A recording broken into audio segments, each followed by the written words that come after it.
but Gaz looks like he's nodding his head. I am. He is. Hit it. Gaz's tips. Most of them. Gaz's tips. Most of them. Gaz's tips. It's time for Gaz's tip. the dance. Yeah, I had to wait. I had to look at the audience last week, because I did the podcast last week in front of a live audience. I had to wait for somebody at the back of the auditorium to be nodding their head. It was quite a large auditorium. There was about 50,000 people in there watching. Sure, I would have gone. Yeah, absolutely. Wembley.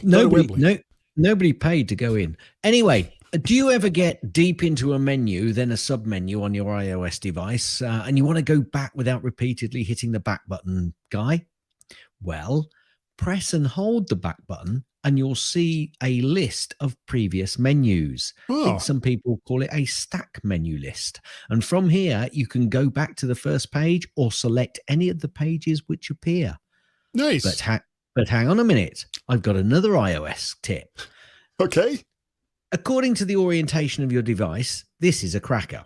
When you hit your volume buttons on your device, you see the volume come up on your screen. Very often, if you've got it, landscape mode, not landscape, or portrait mode, you can see the volume come up on the left-hand side.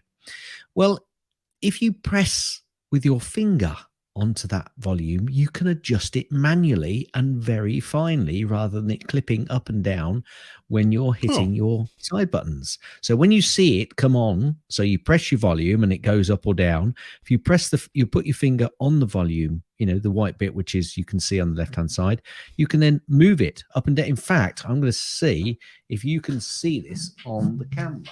Now, you'll have to tell me if it's in focus. It's blurry. Oh, sorry. Anyway, you can do it manually. So that's really cracking because sometimes you just want a bit of a fine adjustment. And here's another tip. 3 tips. Can you believe it? 3 tips is another one.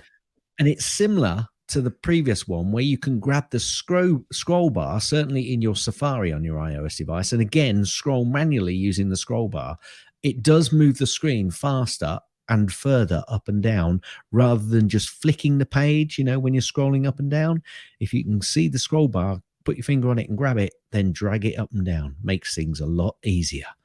And I see you're nodding your head. I am. Hit it. That's the end of Gaz's tips. That's the end of Gaz's tips. That's the end of Gaz's tips. Is that the end of the tip? Will you let me finish?